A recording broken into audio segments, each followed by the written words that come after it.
It's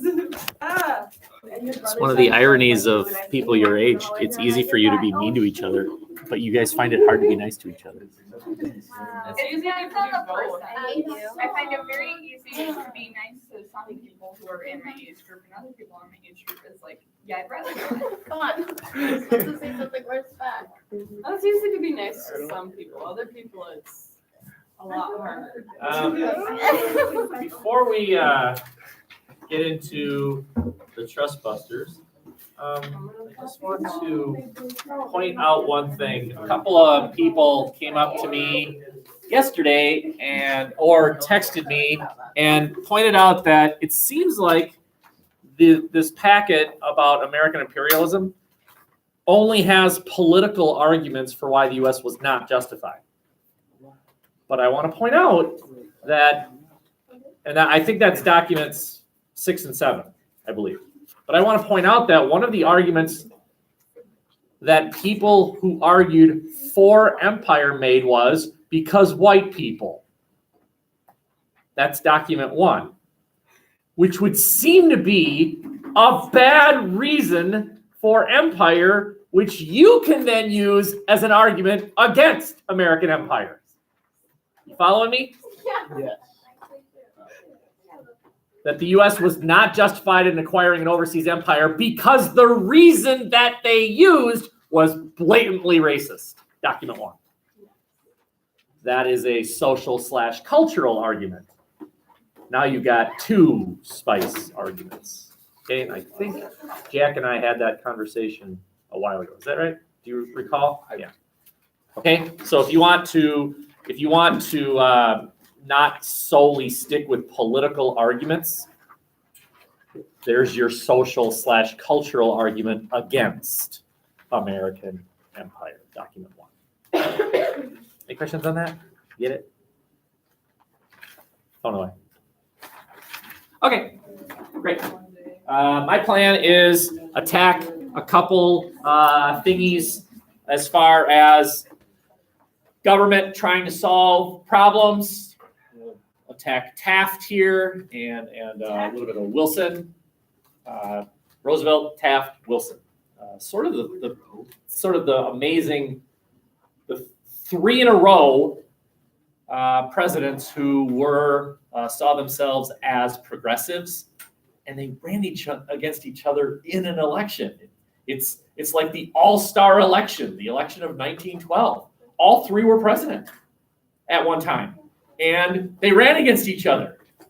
Right? You ever do those fun things where who would win? The '85 Bears or the 2010 Packers or we have an election like that. Who would win? Washington or Reagan? Well, we have one. We have an election where all 3 were winners at one point, and they all ran against each other in 2012. 1912 election. You'll find out. And then we'll start attacking documents for the dropping of the bomb. Was the U.S. justified in dropping the bomb against Japan? Whatever document that you had, we'll start attacking these. And again, the assumption is that I'm not going to do much, that you know what you're doing by now. And in your corner is the fact that these documents are pretty short, fairly easy to understand. So I don't think you'll have trouble coming up with what each of the documents is saying. And then if we have any time left, some of you have essays that you still need to write. What the crap? Okay. Let's take a look at this political cartoon. Again, this is sort of the age, this is the golden age of political cartoons, because newspapers were such a big deal. For those of you who don't know, newspapers are reports on paper. What? Those of you who don't know what paper is, oh, you have paper. Okay. So question, right? Roosevelt was known as the trust buster, right? He broke up Northern Securities. He took on that giant railroad company. But fun little fact, who broke up more trusts, Taft or Roosevelt? The answer is Taft. Taft actually broke up trust because Teddy Roosevelt was not antitrust. What was he? He was anti-bad trust. you were naughty, you're naughty, then the U.S. government's going to take you on. What do you suppose Taft was? Antitrust. Trusts are by definition bad. All trusts. Taft was just plain simple antitrust. So just a little timeline here. Roosevelt is elected. Well, first he became president because of the assassination of McKinley. Then he was elected in his own right. Chose not to run for re-election, which he could have done, right? He became president even though he wasn't elected, becomes president because of an assassination of McKinley, then runs on his own, wins, and then steps back and says, I'm not running anymore. Please vote for my successor, William Howard Taft, fellow Republican. And Taft wins the next election. And Taft is a very aggressive trust buster. Really, really very aggressive. Broke up U.S. Standard Oil, Rockefeller. Took on Rockefeller. That would be like someone taking on Bill Gates today, or Jeff Bezos, or who's another one? Zuckerberg, right? I don't know who any of I think it's those Bezos. Yeah. I heard a documentary called Bezos. Bezos? Oh, maybe it is Bezos. Okay, that guy, right? Oh. Ending the largest oil company in human history and breaking it off into multiple smaller companies, which many of them still exist today, right? But Roosevelt didn't like this very much. Why are you breaking up a perfectly legitimate trust? Not all trusts are bad. Bad trusts are bad. Good trusts are perfectly good. They're very efficient. Monopolies are very efficient models. As long as they're not engaging in predatory behavior and bribery and all these other things, leave them alone. Wasn't Rockefeller doing that though? Uh-huh. So that one was okay. Well, I actually think that Rockefeller and Roosevelt were friends. What? So Oh. you're abusing my friend. Wow. Okay. That's evil. When I look in the mirror, that's what I see. That's Roosevelt, and that's William Howard Taft. I think he's the guy that got stuck in the bathtub. I think so. I believe that's him. Oh, Bull Moose Party. You're right. Bull Moose Party. Okay, so this is the beginning of the Bull Moose Party. So we've got differences between these two Republicans, right? Roosevelt did not support the idea of taxing imports from foreign companies. He believed that if we tax them, they'll tax us, which makes everything more expensive. And even if a foreign country doesn't slap a tariff on an American product, if we tax the imported T-shirt, the American company will raise their price anyway. It'll still be cheaper, but everything will be now more expensive to the American consumer. He didn't like that. He wants to create national parks. He's a pro-conservationist, right? And leave good trusts alone. There's nothing wrong with them. Leave them alone. Taft favored a tax on imports. I'm not really sure what his position on national parks was. Who doesn't love trees? But all trusts are bad. All trusts are bad. And this takes us to so this guy was elected in 1908, serves us 4 years, and there's a rift now. These two, they don't like each other. This guy was elected in 04. This guy's elected in 08. 1912, this guy comes back and says, I want the Republican nomination back. Even though this guy's the sitting president. In the history of our nation, it has never worked. Never has an incumbent failed to receive the nomination of his party in the next election. You're even hearing words about the 2020 presidential election that a couple Republicans who aren't crazy about Trump are thinking about challenging him for the Republican nomination. Well, I'm going to look into my crystal ball and predict what's going to happen. It won't work. But what Jack just said is pretty insightful. Sometimes they'll run anyway. Why? The other side wins. Very good. To make sure you don't win, right? It's not that he actually thought he'd win. What he just did was ensure that he would win. Because if you're a Republican, who are you going to vote for? Some will vote for the incumbent. Some will vote for the other Republican, right? Keep your eye out for a guy by the name of Kasich. Kasich. He's the former governor of Ohio. He's a Republican. Can't stand Trump. Can't stand him. He's thinking about running, not to win, but to make sure Trump doesn't win. Well, that'd be kind of amazing. Yeah. If he did win. It's just incredibly unlikely. It's never worked in the history of the United States. But if you think that Roosevelt failed, then you're missing the point. You could argue he succeeded. He made sure this guy wasn't reelected. Now, what ended up happening though was somebody else got elected, right? The other guy, the non-Republican, gets elected. So anyway, he tries to get the Republican nomination in 1912 at the Republican National Convention.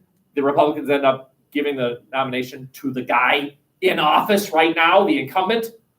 Supporters of Roosevelt got up and walked out of the convention, formed their own party, the Bull Moose Party. It's called the Bull Moose Party. It might as well have been called the Teddy Roosevelt Party. So does he. That's my point, right? It was a party dedicated to the guy. Progressive, right? Favored these things. So what ended up happening was we had three major candidates for president. The guy who was president, who's running for re-election, Roosevelt, the former president, and the Democrat. Anyone know who the Democrat was? Woodrow Wilson. Woodrow Wilson. And guess what happened? He won. Wilson wins. Republicans split their vote. Some voted for him, some voted for him. And Wilson got his share and ends up winning. My next question, though, can you figure this out? Who got more votes between these two? That would be kind of an interesting question. Do you know? I do know. Can I guess? Of course you can guess. Roosevelt? Yeah, Roosevelt. He was just more charismatic. He was good at speeches. He was inspiring. He's sort of Adolf Hitler watched video of this guy. The true story. He went to the Wisconsin State Fair, got shot right here, happened to have a book that the bullet pierced, finished his speech, then went to the hospital. Oh yeah, he was like, I'm not coughing up blood, nothing was hit then. And then he was like, okay. Yeah, a book though. And Some people believe that was divine providence. Like, okay, come on. what was the book? And I actually think it was a Bible. I'm not 100% sure. Good Christian man. I don't know the answer. I that's actually a good question. What was the book? I don't know the answer. I'm guessing a Bible.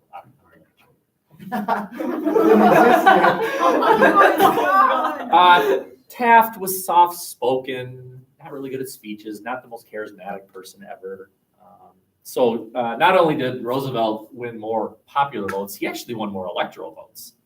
But they got trounced by Wilson, just dominated by Wilson. Not necessarily because, I'll say this, had it been Wilson v. Teddy Roosevelt, that would have been a close one.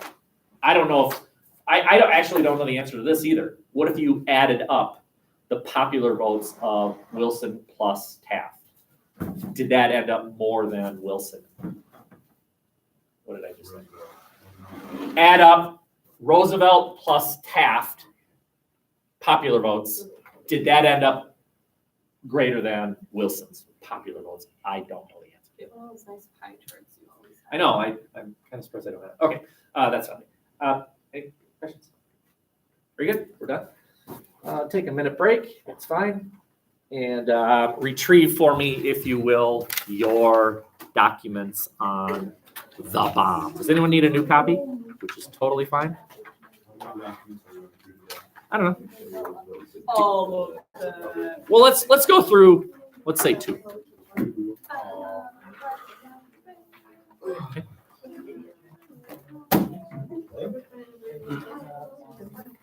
So track has started. Yes, Where are you practicing? inside. We went sledding yesterday. Fun. It was a lot of fun. That's exactly what people who are going to run need to do. Oh, yeah. Well, Yeah. Slide and then run. Ran back up the hill. Oh, Without Go like, down, you had to run up do- the hill. you had to run up the hill. Well, Barry said you had to go back up at least 4 times. Yeah, so you had to run up the hill Wow. 4 times Quite after we the carried workout. all the gear from the shed to the Oh, thing. clever. And we broke the door because we were informed that it wasn't locked. It was locked. We thought it was just frozen shut. so you can pull. Nice. Wait, what door? The door to get into the shed over there, the real one, not the bolt one. We were informed that it was unlocked. It was not. Thought it was frozen. Nope. It happens. It was locked. So let me inform you that this class, well, not you, but the CIS class, will have a debate on this topic before a jury. A jury that is not part of the class. Is it Barry? Is it very again? Good guess. And the question is, Can I be pro bob? I'm sure you will have the right to be on the side that you agree. Okay. Helping you with that debate, which is a date yet to be determined. We should wait a while. I mean, that's World War II. We're in the progressive era right now, so we'll be patient. Is thinking about what's on this side of the piece of paper, right? Just some kind of big ideas to think about. If you are pro, then how might you answer the challenge that, well, why couldn't we have just when we said to the Japanese surrender, they said, well, can we keep our emperor? No. And then we dropped the bomb. Well, why didn't we just say yes? Why did we have to drop the bomb? Why couldn't we have accepted a conditional surrender? Okay, those of you who are arguing, yes, we were justified, you have to come up with some sort of response. And by the way, there is a response. How'd the Japanese fight all of World War II? Emperor God. Right, that and absolutely no surrender. Death before surrender. So we're supposed to believe them now? They had this absolute intense method of fighting, the kamikaze method. And at the end, they're going to say, hey, can we surrender with keeping our emperor? No. Based on your history, we are not going to go based on what you've said in the last couple of days. We're going to go with the last couple of years of behavior. That might be a response. Yes, dear. So it'd be like, underground. Very good. Synthesis. All right. Anyway, think about how you might answer these. This is sort of a blueprint for how you might want to approach said debate. And then also, of course, is what's on this side. Yes, dear. Anyone else? While I'm over here, I've got this pile right here. Okay. Let's tackle 2, and then call it a day, and get some of you who still have an essay to write. Those are the cutest boots ever. No, I think I complimented you on those boots last time you wore those boots, Really? or like a while ago, because they're so happy. No. Okay. Who had document 1? I knew it. Oh, you had it. Oh, Yeah, Liz. all right. You got this. So Liz will be leading the charge here. Liz? Liv. Oh. Liv. Okay. So Liv, we're going to ask you, who was the person that was making the argument? What was the credibility of the person making the argument? Was the person arguing in favor of or against the idea that the U.S. was justified? And then the most important thing is, well, why? What was the argument being made? So, ready? Speaker? And who is Winston Churchill? Very good. So this is Winston Churchill. After World War II is over, he actually, this is kind of amazing, right? Winston Churchill, hero of World War II. voted out of office after World War II by the Brits. The economy wasn't all that strong. War is bad. Well, right, but it is kind of amazing that the Brits didn't see him as this heroic figure that saved Britain from the Nazis. Churchill was more of an American than he was a Well, British. that's a good criticism. Yeah. So anyway, after being voted out of office, he takes a tour of the U.S. It's one of the fascinating things about the relationship between the United States and Britain. Like the royal family is more popular here than in Britain. I mean, now, right? These huge British figures, the Beatles, all these, they're more popular here. We, as Americans, have this, and I'll give you a great example of what I'm talking about. When we hear people speaking in that British accent, we think they're smart. You hear a Southerner, you think, what a dummy. They sound dumb. British people sound smart. But in Britain, they don't think everybody sounds smart, right? They don't have, all right. So anyway, back to Luke. They don't. Hooray for the bomb or boo hiss for the bomb? Hooray. Hooray. So I'm going to read it, and then I want all of you to try and figure out what's the argument being made, and then Liv, you're welcome to sort of lead the charge. So it says here, there were those who considered that the atomic bomb should never have been used at all. I cannot associate myself with such ideas. I'm surprised that very worthy people, the people who in most cases had no intention of proceeding to the Japanese front themselves, should adopt a position that rather than throw this bomb, we should have sacrificed 1 million American and 250,000 British lives. Interesting argument. Did you understand? Why drop the bomb? Why was the US justified in dropping the bomb?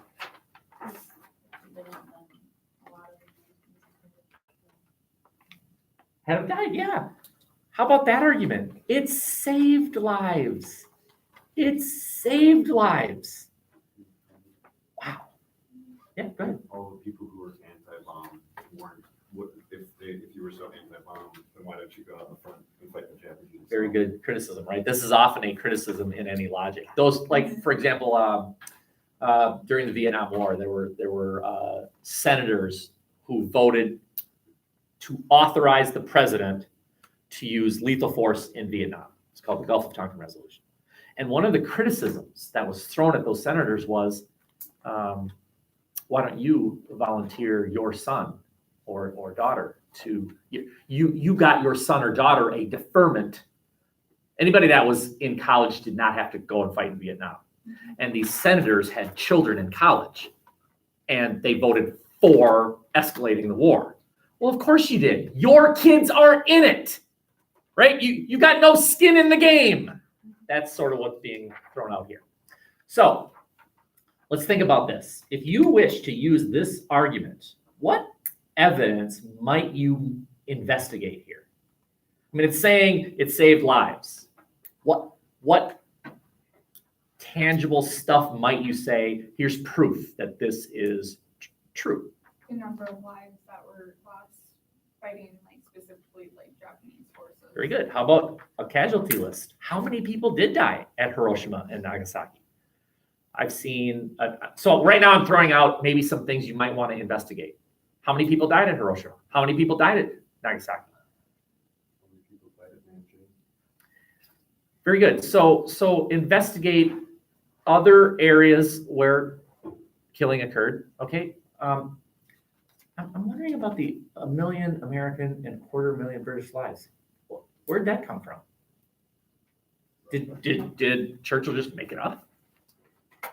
Yes. Is he saying like, that they had to do it to retaliate because otherwise like the deaths of these people would be growing? I don't see that argument there. No, I don't see we're justified because they did it to us. I'm not seeing that here. That is somewhere else. They didn't have the technology to do that. To do what? Wait, that was a different. Document 4 says the other. That was my answer. I'm wondering if anyone understands where Churchill got those numbers. I think 1 million American, 250,000 British lives. Where'd that come from? Does anyone know? Okay, now I'm telling you. the US War Department thinks about this stuff and went to Truman. By this time, FDR had died. Truman was now the president. And basically he was given two reports, land invasion and this new secret weapon. When Truman saw the tests and said, good God, I think I just opened the gates of hell, right? Something like that. Anyway, this was a war estimate. An invasion of Japan would have been 1 million American deaths. Based on, what they did was they looked at other areas where the Americans had confronted the Japanese and how many Americans died. And what they did was they created a ratio. Do you know math? Right? The number of Americans that went in would be the denominator. The number of Americans that died was the numerator, equals how many Americans are needed to invade Japan itself okay, you get it, right? And they cross-factored and they figured out, if we invade Japan, here's how many American casualties you can expect. And that number is greater than the number that actually died. Dropping the bombs saved lives. You don't hear that one too often, okay? Now, if you're rejecting this, you have to retort. Any ideas? I have some They ideas. could have come up with a different strategy. Like what? I don't know what strategies they were. You should look on this side of this piece of paper. Okay? They will- What we're suggesting is that the president had two options: invade or drop the bomb. How about option number 3, blockade? Why do we have to invade Japan? At that time, the only thing Japan controlled was Japan. They controlled nothing else. They had been pushed out of China. They had been pushed out of Indochina. They had been pushed out of all those islands. They controlled Japan. Surround them, lock the door, see you in a year or two, right? And successful blockades had happened before and after. Find a synthesis of a successful blockade. How about the Cuban blockade during the Cuban Missile Crisis? It's after, but still. Why do you have to invade? That's a successful strategy that you could use to reject this. How about maybe, what if the guys that presented the plan to Truman wanted the president to choose the bomb? So what do? Fudge the numbers just a bit. Un poco. Okay, that's something that you might think about. Thanks, Liv. Okay. Any questions on document 1? Did you try to miss something? No, I really didn't. What did I even tell you? Liz. Liz. Yeah, no, sorry. No one Liz? How? Liz. Yes. Elizabeth. Lizzie. I don't call her Lizzie. Though. What do I call her? Liz. First of all, I say Belial. Why? Okay. You do a lot of things for that reason. I do. Highly motivated. Okay. Let me. I'm sorry. I forgot to ask. How many of you think you know your opinion on whether the United States was justified dropping the bomb? Okay. A few of you. So will you please allow those of you who raised your hands? Some of you forcefully. Will you allow yourself, just open yourself to the possibility of your mind being changed? Just allow the possibility that maybe. Never come to a different conclusion. Okay. Just allow yourself the possibility of considering other arguments is all I'm saying. Okay. Who had document 2? You? Okay. The speaker is current President Harry Truman, and President he time. said that we should drop the bombs because the Japanese don't follow the set war rules. Okay, very good. So allow me to read it, and your interpretation is great. So having found the atomic bomb, we have to use it. We have used it, sorry.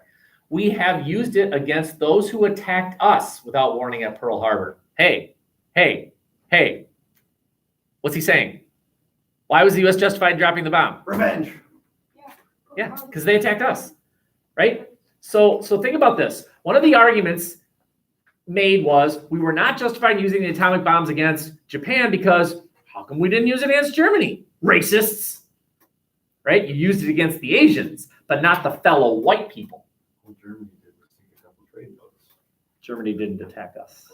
Japan attacked us at Pearl Harbor. Germany never attacked us. Wow. I'm not saying it's not full of holes.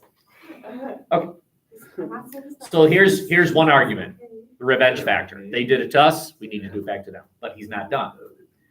Against those who have starved and beaten and executed American prisoners of war, that would seem to be the same. Against those who have, sorry, Unbroken, that book. Unbroken. How many of you read that book? Twice. The movie's god awful, but the book is amazing. If the book weren't real, I would say this is a bunch of hooey. This is a bunch of hoopla. What is the true story? Yeah, the book is like, and the guy was still alive after the war. Oh, amazing. The fact Yeah. that he like survived though. and Incredible. How he did it is just like. How about they learned he was an Olympic quality runner, so the Japanese guards would first beat the piss out of him I mean, and then have races against him, and he'd still beat them. Yeah. And then he'd get the piss beat out of him, but he didn't care. He was a stubborn guy. And he's He like, was hey, an hold this American. board up. Okay, sorry. Against those who have abandoned all pretense of obeying international laws of warfare. That's a separate argument. So one argument is revenge. And then there's a second argument. What was it? They're not following the rules. Yeah, they violated these rules of war. Okay. Let's say you want to use this argument. What might you need to investigate? The rules of warfare. America's lack of the use of rules of war. Okay, that would be a retort. That would be a rejection. Yeah, I think that's exactly right. Those of you who think, no, we weren't justified, you could investigate the hypocrisy of that argument by saying, so to fight a country that's violating rules of war, the U.S. violated the rules of war. Right? Massive killing of civilians. Think about that. So let's say there's a code red, there's a gunman in this building, and they're holding this room hostage. So the cops find out who's in this room being held hostage, right? And who's doing the hostage taking. And let's say it's Sint, he's having a bad day. So they go to Sint's house and hold his family hostage. The cops. All right, every person you execute, we're going to execute your mama. Oh my god. Right? So they shoot his mom because you had shot I somebody. think you need to look at what the atomic bombs did versus what the Japanese did to the Chinese and then King. Very good. Okay, so let's hold off. That's great. I love it. But I think if you're rejecting this argument, one of the strategies would be, what about American violation of rules of warfare? There were rules. If you support it, Jack, would you say what you said again? Okay, It's wonderful. so the atomic bombs, they killed a lot of civilians, right? But it was like instant, like it was immediately they were dead. At Nanking, which was the capital of China at the time, the Japanese tortured and beat up millions of Chinese in like the span of like 3 weeks. It was they were chopping pieces off that weren't required to live, and then doing not nice sexual things with the rest of them. It was called Yeah, that for a because it's a reason. massacre and a rape. Very good. So That went on. the Japanese exhibited brutal, cruel behavior in their invasion of China, in their invasion of the area south of China, Vietnam. The brutality needed to be confronted. And you got to piece that together with something else. So the Japanese were fought violating, and not only violating rule of war, but just violating, right, just a sense of decency, right? And the fact that they had that kamikaze mentality, they will not surrender. How do you get a people that will not surrender to surrender? Yes. Show them you have no chance, and drop a mushroom cloud on their city. Right? You have to shock them into surrender. Otherwise, they're not going to surrender. Kamikaze, they're not going to surrender. And so it was necessary, says the side that. Now there's a retort. There's a retort. Give it to me. Okay? Raise the white flag. invite the Japanese military onto a boat, say, here, I gotta show you something. Check this out. You might wanna put some sunglasses on. Watch. What do you think? Right? Why have the demonstration be on a city? Why not just take them to Bikini Island? True story, Bikini Island. The term bikini comes from a series of islands in the Pacific where the Americans tested an atomic bomb, and now it's the name given to two-piece swimsuits, right? It's also how SpongeBob got started. So the story behind SpongeBob is that Bikini Bottom. the Bikini Bottom is that the atomic waste caused the animals underneath the sea to develop, well, kind of develop brains. I mean, Patrick. Okay. Hey, he lives under a rock. Cut him some slack. Just flat too. I mean, when SpongeBob visits him, the rock comes up, and Patrick's just hanging out. It's like, What was he doing? Oh. Okay. Go ahead. I'm sorry, I forgot. Okay, there's like 2 points. So bombs would probably cause nuclear radiation, which is not right?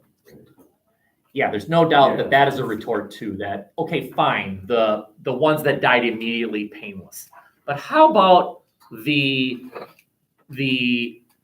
birth defects of the kids that were born, and the large percentages of leukemia and other long-range diseases that the U.S. could argue, well, we didn't know. Well, you should have known. Maybe you can't just do something and say after the effects, we didn't know. Well, then why'd you do it? You can't just do it and say, well, that's a surprise. Oh, look at that. No. Other point. Weren't we like insiders surrender, or we're gonna drop the bomb? So it wasn't really a surprise for her. Did it not? So the U.S. Okay. So that's a good question. Something to think about. The U.S. went to Japan and said, you better surrender because we have this ultra secret weapon, and if you don't surrender, we're going to wipe you out. And the Japanese said, really? Well, you better surrender because we have an ultra secret weapon. So we'll be accepting your surrender, right? In other words, when the U.S. confronted them with this secret weapon, the Japanese were like, yeah, sure you do. But what's interesting, though, is we dropped the first bomb and then said to the Japanese, okay, see? And the Japanese are like, no, we're not, no. We're not convinced. that was fake. What? Round 2. What do you mean you're not convinced? Did you see what just happened? Trick cameras. See, that's what would have happened if we brought them the bikini. Maybe you're okay. It's just in the Good. How are we doing? It's kind of, I'm looking forward to this discussion because I think finally we have an essay that a lot of you are sort of jazzed about, which is great. I'm more familiar. It's more familiar, yeah, right? Yeah, exactly. Yeah. So remember, you do have to synthesize. You do have to find historical evidence to support and refute. So let's go. Now I realize that you also, some of you have this essay, you got to using it for other things. Questions? Go ahead. Why, this is just jazz me right now. Why is the former president of the Massachusetts Institute of Technology? He's just quoting a Japanese soldier. He's not actually speaking on that. Which one are we talking about? And he's also probably Document he 3. probably helped a lot with the development of the bomb. Because it's called the Manhattan Project. Okay, so you're asking about who is Carl Compton? Physicist? So this guy probably understands the bomb itself, how it works. Right. Very good. Anybody else? Okay, so you have 7 minutes. Sorry. We can relax.